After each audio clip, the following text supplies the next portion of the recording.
నమస్తే, welcome to Liya news.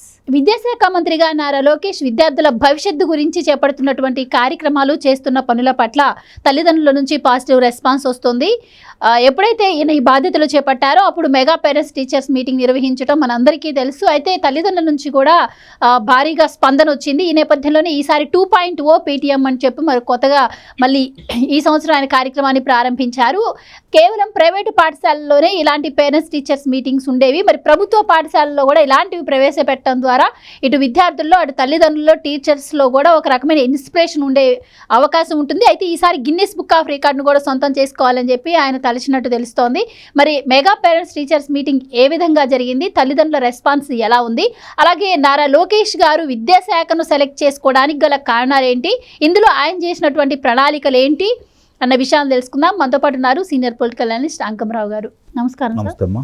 Nara Lokesh గారు విద్యాశాఖ మంత్రిగా ఎప్పుడైతే బాధ్యతలు చేపట్టారో గత ప్రభుత్వ హయాంలో జరిగినటువంటి అవినీతిని బయటపెట్టడమే కాకుండా విద్యార్థుల భవిష్యత్తు గురించి ఆలోచిస్తూ చాలా ప్రణాళికలు ఆయన తీసుకురావడం జరిగింది. చాలా సంస్కరణలు కూడా ఆయన తీసుకురావడం జరిగింది. సో ఈ మెగా పేరెంట్స్ టీచర్స్ మీటింగ్ ఏదైతే ఉందో ఇది ఇప్పుడు అంటే పక్క రాష్ట్రాల్లో కూడా ఉండిందా, కేవలం ఇప్పుడు ఒక ఆంధ్రప్రదేశ్లోనే ఉందా? సో దీనివల్ల మరి ఆయన ఆశించిన ఫలితాలు దక్కుతాయంటారా? మీ ఉద్దేశం ఏంటి? ఇప్పుడు నారా లోకేష్ అనే వ్యక్తి ఈ విద్యాశాఖని ఎన్నుకోవటమే ఒక సాహసోపేతమైన నిర్ణయం. దీంట్లో ఇప్పటి వరకు సంపూర్ణమైన మార్పులు తీసుకురావాలి అంటే, మనం ప్రపంచ దేశాల్లో పోటీకి నిలబడాలి అంటే దీంట్లో నాణ్యమైన విద్యని ప్రభుత్వ పాఠశాలలో అందించాలనే కార్యక్రమంలో భాగంగా ఈ పాఠశాల పండుగ అనే కార్యక్రమాన్ని అతను తీసుకోవడం కూడా జరిగింది. అంటే ఒక విషయాన్ని ఇప్పుడు అన్నీ వడ్డించిన తర్వాత తినడం అనేది పెద్ద విశేషం కాదు. కాబట్టి ఇబ్బందుల్లో ఉన్న చోట వాటిని ఎలా సమకూర్చాలి, అందరికీ అందించాలనే కార్యక్రమం చేపట్టిన విధానం మాత్రం నిజంగానే అభినందించాలి. నిజంగానే ఒక సాహసోపేతమే ఆ శాఖను ఎన్నుకోవటం అనేది. చాలా పెద్ద పెద్ద వాళ్ళే బక్కుబర్ల పడుతూ ఉంటారు. దాన్ని ఎన్నుకున్నప్పుడే అతను ముందుగానే చెప్పడం కూడా జరిగింది. చాలామంది పెద్దలు కూడా నీకు ఆ శాఖ వద్దన్నా కూడా కావాలని పట్టుబట్టి ఆ శాఖ తీసుకోవడం కూడా జరిగింది. గత సంవత్సరం ఇదే పాఠశాల పండుగ కార్యక్రమం నిర్వహించాడు. ప్రభుత్వ పాఠశాలలో 44,000 చిల్లర పాఠశాలలే ఉన్నాయి, నిర్వహించడం కూడా జరిగింది. ఇప్పుడు ప్రభుత్వ పాఠశాలలు అలాగే స్వతంత్ర పాఠశాలల్లో కూడా ఈ కార్యక్రమం నిర్వహించే కార్యక్రమం ఒకే రోజు చేపట్టాలని నిర్ణయించాడు. మీరు అన్నట్టు ఏ రాష్ట్రంలో కూడా ఇది లేదు. మామూలుగా స్వతంత్రంగా నిర్వహించే వాళ్ళు తల్లిదండ్రులను పిలిపిస్తూ ఉంటారు, వాళ్ళు కార్యక్రమం వాళ్ళు నిర్వహిస్తూ ఉంటారు.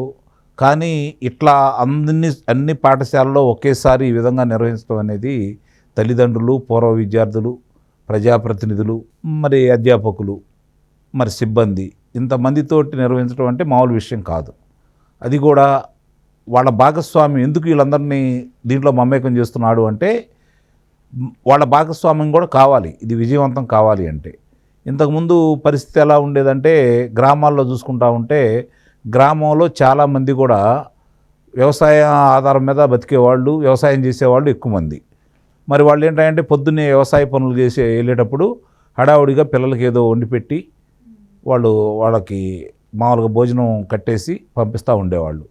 తద్వారా ఏమయ్యేదంటే ఆ పిల్లలు పాఠశాలకు వెళ్తున్నారా, సవ్యంగా వెళ్తున్నారా లేదా, ఏం కార్యక్రమాలు చేస్తున్నారని పెద్ద పర్యవేక్షణ ఉండేది కాదు. కానీ ఇప్పుడు అలా కాదు. తల్లిదండ్రులకు కూడా పంతుల దగ్గర నుంచి ఏ రోజుకి ఆ రోజు పిల్లాడు వచ్చాడా రాలేదా, వస్తే ఏ సమయానికి వచ్చాడు, ఏ సమయానికి వెళ్ళాడు, ఇవన్నీ కూడా వాళ్ళకి అందుబాటులోకి తీసుకొస్తున్నారు దీంట్లో. తద్వారా ఏమవుతుందంటే పిల్లవాడు కనుక పాఠశాలకు ఎగ్గొట్టాడంటే వాళ్ళకి తెలుస్తుంది మెసేజ్లు.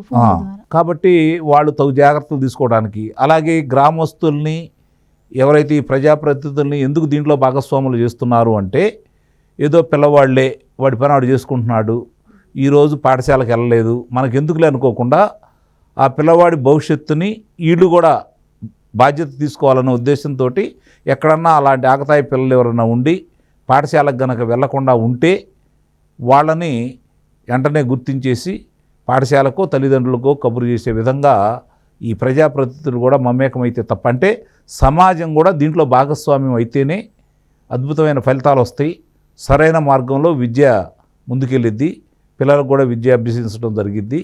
కాబట్టి ఇది అందరి భాగస్వామ్యం కావాలని చెప్పని ఇంతమందిని ఒకేసారి ఈరోజు ఇలా సమావేశం ఏర్పాటు చేయడానికి గల కారణం ఇది. నిజంగానే ప్రపంచం అంటే ఇప్పుడు ఎక్కడన్నా సరే ఒక గొప్ప కార్యక్రమం జరిగితే ఏ విధంగా అయితే ప్రపంచం గుర్తిస్తుందో దీన్ని కూడా గుర్తిస్తుందని అయితే నేను నిస్సందేహంగా చెప్పగలను. అంటే ఇది రెండో పర్యాయం. మొట్టమొదటేమో ప్రభుత్వ పాఠశాలలు ఎన్నుకున్నారు, ఇప్పుడు ప్రభుత్వ పాఠశాలలు అలాగే స్వతంత్ర పాఠశాలలు కూడా ఎన్నుకోవడం కూడా జరిగింది. దీనివల్ల ఏమవుతుందంటే పిల్లల్లో ఆసక్తి పెరగటమే కాకుండా రెండోది ఒక క్రమశిక్షణ అనేది ఏర్పడుతుంది. తల్లిదండ్రులు పర్యవేక్షణ కూడా పెరుగుతూ ఉంటుంది, బాధ్యత పెరిగిద్ది తల్లిదండ్రులకి అలాగే అధ్యాపకులకు కూడా. ఇప్పుడు ప్రభుత్వ పాఠశాలలు అంటే మనకు తెలిసినటువంటి నిర్వచనం ఏంటంటే ఒకప్పుడు అవి గొప్ప పాఠశాలలు. నిస్సందేహంగా ప్రభుత్వ పాఠశాలలో ఎవరైతే అధ్యాపకులు ఉంటారో వాళ్ళకి పిల్లలకి అవినాభావమైన సంబంధం ఉండేది. సొంత పిల్లలాగా చూసుకునేవాళ్ళు. ఒకరోజు మా చిన్నప్పుడు మేము చదువుకునేటప్పుడు సొంత పిల్లలా చూసుకునేవాళ్ళు మమ్మల్ని. చదువు బాగా వచ్చి తెలివిగల విద్యార్థుల్ని గుర్తించేసి వాళ్ళు ఇంకా బాగా చూసేవాళ్ళు. చదువు రాని వాళ్ళను కూడా జాగ్రత్తగా మీరు ఇట్లా చదవంటారా, లేకపోతే మీ భవిష్యత్తు నాశనం అయిపోతుంది, మీరు మంచి మార్గంలో వెళ్ళండి అని చెప్పేవాళ్ళు. అట్లా వాళ్ళు శ్రద్ధ తీసుకోబట్టి ఈరోజు మరి ఆ రోజు ఇలాంటి అవకాశాలు ఎవరికి లేవు కదా, ప్రభుత్వ పాఠశాలలే ఆధారం. మరి ఎంతమంది గొప్ప గొప్ప వాళ్ళు దేశ విదేశాలకు వెళ్ళి ఈరోజు కూడా పేరెనికగలి భారతదేశానికి సంబంధించి కావచ్చు, దేశ విదేశాల్లో కావచ్చు, ఈరోజు వైద్యులుగా లేదా సాంకేతిక నిపుణులుగా, వాళ్ళు న్యాయవాదులుగా ఈరోజు ఎంత పేరు ప్రఖ్యాతులు తెచ్చుకుంటున్నారు. దేశ విదేశాల్లో ఎంతమంది ఉన్నారు చెప్పండి. మరి ఇవన్నీ కూడా అబ్దుల్ కలాం గారు కావచ్చు, మిగిలిన వాళ్ళు ఎవరైనా సరే వీళ్ళంతా ప్రభుత్వ పాఠశాలలో చదువుకున్న వాళ్ళే కదా. ఆ రోజు అవినాభావ సంబంధం ఉండేది, అది పోయింది.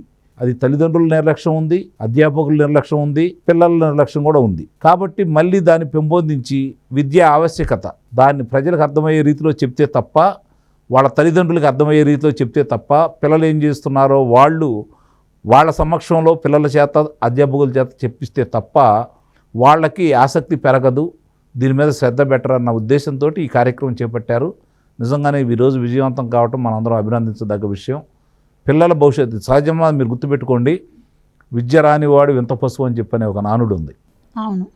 అంటే చదువు అనేది సంస్కారానికి విజ్ఞానానికి మూలం కావాలి తప్ప అది హోదా కాదు. ప్రతి మనిషిలోనూ ఏదో రకంలో కళలో, చదువులో కావచ్చు, కళల్లో కావచ్చు, క్రీడల్లో కావచ్చు, అతనికి ఏదో దాంట్లో ఆసక్తి ఉందనుకోండి, ఆ ఆసక్తిని గమనించి ప్రోత్సహించి ముందుకు తీసుకెళ్లే వాళ్ళే అధ్యాపకులు. వాళ్ళు ఆ పిల్లవాడి యొక్క ఆసక్తిని ముందుగా పసిగట్టేది వాళ్ళు. కాబట్టి వాళ్ళు అతనిలో ఉన్న తపన అర్థం చేసుకొని ఆ విధంగా ప్రోత్సహించేవాళ్ళు గతంలో. అవి కరువైంది ఇప్పుడు. మళ్ళీ తిరిగి దీనివల్ల దాన్ని ముందుకు తీసుకొచ్చేసి, ఇప్పుడు చిత్రలేఖనం కావచ్చు, ఎన్నో ఉంటాయి దాంట్లో. ఓ పిల్లవాడు అనారోగ్యంగా మాట్లాడవచ్చు, అతన్ని ఆ రోజు వ్యాసరచన పోటీలు పెట్టేవాళ్ళు, అలాగే మాట్లాడే అవకాశం ఇచ్చేవాళ్ళు. మరి ఇవన్నీ కూడా ఈ ప్రసంగాలు పోటీలు పెడతా ఉండేవాళ్ళు. ఇవన్నీ చిత్రలేఖనం, క్రీడలు ఇవన్నీ పెట్టినందువల్ల ఎవరైతే దాంట్లో ఆసక్తి చూపిస్తున్నారో ఆయా రంగాల్లో వాళ్ళకు భుజం తట్టి ప్రోత్సహిస్తే వాళ్ళు అద్భుత విజయాలు సాధిస్తారు. ఆ క్రమంలో భాగంగా ఈ ముందుకు తీసుకెళ్తున్నారు. మళ్ళీ తిరిగి అలాంటి అవకాశాలు ఈరోజు తీసుకురావడం కూడా జరుగుతూ ఉంది. అయితే ఈ విద్యార్థుల గురించి ఈయన మంత్రిగా బాధ్యతలు చేపట్టాక తీసుకొస్తున్నటువంటి సంస్కరణ పైన కూడా నేషనల్ వ్యాప్తంగా పెద్ద చర్చ నడుస్తోంది. నేషనల్ మీడియాస్లో కూడా ఆయన్ని ఇన్వైట్ చేయడం, అసలు ఏ విధంగా వీటిని మీరు నిర్వర్తిస్తున్నారని చెప్పి ఆయన అడగడం కూడా జరుగుతుంది లోకేష్ గారిని.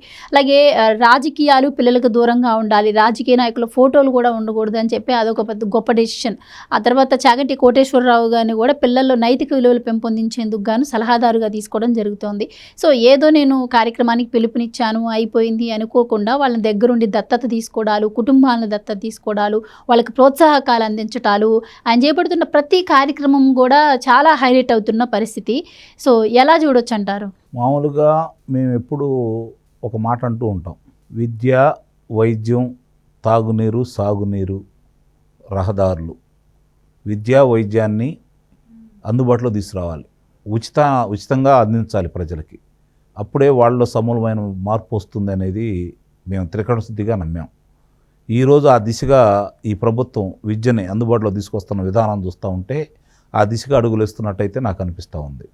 ఇప్పుడు మానసికంగా ఇప్పుడు కొన్ని విషయాల్లో కొన్ని రాజకీయాలు అంటారా, నిస్సందేహంగా ఈరోజు కళాశాలలో కావచ్చు, పాఠశాలలో కావచ్చు, వాళ్ళ అంటే ప్రతి తరగతికి సంబంధించి విద్యార్థిని ఎన్నుకుంటారు వాళ్ళ నాయకుడిగా.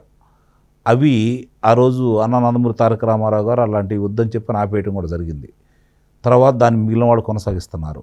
ఓ రకంగా ఈరోజు పిల్లలకి రాజకీయాల మీద ఆసక్తి లేకపోవడానికి కారణం కూడా అదే. కానీ అది ఆ విషయంలో నేను విభేదిస్తున్నాను నిస్సందేహంగా. ఎందుకంటే పిల్లలకి రాజకీయాల మీద అవగాహన ఉండాలి. ఆహా. అంటే మీరన్నట్టు రాజకీయాల అవగాహన గురించి వాళ్ళు పుస్తకాల్లో చదువుకోవడం వేరు, రాజకీయాలకు దూరంగా ఉండటం. అంటే నిన్న మొన్న మనం చూసాం, ఒక స్కూల్లో టీచర్ చంద్రబాబు లోకేష్ అసలు పనికిరారు వాళ్ళు ప్రభుత్వాలకి, జగన్మోహన్ రెడ్డి గారే సీఎం ఆ విధంగా ఆవిడ చెప్తూ ఉన్నారు. సో అలాంటివి కాకుండా రాజకీయాల గురించి ఎలాగూ వాళ్ళకి బుక్స్లో లెసన్స్ ఉంటాయి కాబట్టి అది నేర్చుకోవటం కాదు, వేరు. నాయకత్వ పటిమ అక్కడే మనకి కొరవడుతుంది ఈరోజు యువకుల్లో ముఖ్యంగా. దీన్ని కూడా గమనించుకోవాలి. అవి ఎప్పుడైతే దూరం అయిందో వీళ్ళ నాయకత్వ పటిమ అనేది తగ్గిపోయింది. అలా కాకుండా అవి కూడా ఆరోగ్యకరంగా ఉండేటట్టు చేయాలి. అప్పుడు వీళ్ళు అనుకున్నవన్నీ కూడా సాధిస్తారు. ఇప్పుడు ఈరోజు యువత రాజకీయాలకు ఎంతమంది ఆకర్షితులు అవుతున్నారు చెప్పండి? ఆకర్షితులయ్యే వాళ్ళు తగ్గిపోయారు కదా. ఆ తగ్గిపోయినందువల్ల ఏమవుతుంది, ఈరోజు రాజకీయాలు కలుషితం అయిపోతూ ఉన్నాయి. ఎవరెవరు వస్తున్నారు ఒకసారి ఆలోచించండి. ఎంతమంది ఈరోజు విద్యావంతులు వస్తున్నారు రాజకీయాలకి, లేకపోతే ఎంతమంది సమాజ సేవ చేసేవాళ్ళు వస్తున్నారు, ఎంతమంది సంఘ సంస్కర్తలు వస్తున్నారు? ఎందుకు తగ్గిపోతూ ఉంది? ఏంటంటే ఆ ఫలాలు, ఇప్పుడు స్వాతంత్ర ఫలాలు కావచ్చు, ఈ అభివృద్ధి ఫలాలు కావచ్చు, అందరికీ అందాలి అంటే చిత్తశుద్ధి కావాలి చేసే నాయకులకి. ఇప్పుడు వీళ్ళు తాపత్రయపడుతున్నారు, తండ్రి కొడుకు పవన్ కళ్యాణ్ తాపత్రయపడుతున్నారు. కానీ ఈరోజు చంద్రబాబు నాయుడు గారు పదే పదే ఎందుకు వాపోతున్నారు? కింద స్థాయిలో దీన్ని అందిపుచ్చుకోకుండా ఇంకా వాళ్ళు దాన్ని ప్రచారంలో కావచ్చు, లేకపోతే పనుల్లో కావచ్చు, ఈ విషయంలో వెనకబడిపోతున్నారు. కొంత వాళ్ళు అవినీతికి పాల్పడుతున్నారు. అంటే కారణం ఏంటి? ఇవి ఏమవుతుంది, ఇదంతా కూడా డబ్బుల వల్లే వస్తుంది కదా. ఆ డబ్బే ఎన్నికల్లో కనుక వెదజల్లే విధంగా కాకుండా సిద్ధాంతపరంగా వ్యక్తి యొక్క ప్రతిభా పాఠవాలను దృష్టిలో పెట్టుకొని ఎన్నిక కాబడితే ఇవన్నీ రావు కదా. అప్పుడే కదా ఇప్పుడు ఇవన్నీ ఎందుకు జరుగుతున్నాయి? విద్యార్థి దశ నుంచే అవగాహన వచ్చినప్పుడు అతను ఎంతో కొంత ముందు వాళ్ళని చూసి ఇలా కాదు మనం ఇలా చేయాలి, ఇదిగో నా గ్రామం, నా రాష్ట్రం, నా జిల్లా, లేకపోతే నా నియోజకవర్గం, నా మండలం, వీటి మీద అవగాహన పెంచుకుంటే కదా అతనికి మిగిలిన విషయాలన్నీ కూడా వచ్చేది. నాయకులు ఎవరు, ఏంటి, మనం ఏం చేయాలి, ఈ విషయంలో ముందుకెళ్ళే క్రమంలో మాత్రం నిస్సందేహంగా విద్యార్థి దశ నుంచే అవి కూడా ఉండాలి. అవి తీసేయటం వల్ల మాత్రమే ఇలా జరిగిందని అయితే మాత్రం నేను ఘంటాపథంగా చెప్పగలను. ఎవరు ఒప్పుకోకపోయినా అనుభవపూర్వకంగా చెబుతున్నాను, నేను నిస్సందేహంగా చెబుతున్నాను అది.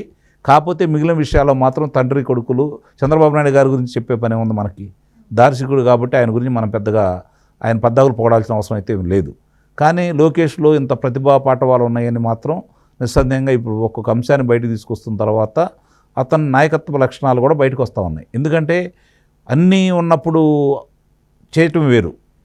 ఈరోజు ఇబ్బందుల్లో ఉన్నదాన్ని అతను ఒక సవాలుగా స్వీకరించేసి దాన్ని నేను సాధించాలని తపనను చూడు, అది మాత్రం చాలా అభినందనీయం. ఆ విధంగా ముందుకెళ్తున్నాడు. దానికి మిగిలిన శాసనసభ్యులు, ప్రజా సంఘాలకు సంబంధించిన వాళ్ళు కావచ్చు, ప్రజలు కూడా మమేకమైపోయి తప్పులు జరగకుండా కనుక ముందుకు తీసుకెళ్తూ ఉంటే వాళ్ళ తండ్రి ఆశించినట్టు 2047 దాకా అక్కర్లేదు ఆంధ్ర రాష్ట్రం, 2029 నాటికి ఒక స్థాయికి వస్తుంది. 2034 మాత్రం సంపూర్ణంగా ఆయన కళ్ళగన్నటువంటి ఆంధ్రప్రదేశ్ యొక్క పురోగతి సాధించిందనైతే నేను నిస్సందేహంగా చెప్పగలను. Right sir, thank you so much అండి. Please subscribe to Leo News for more videos.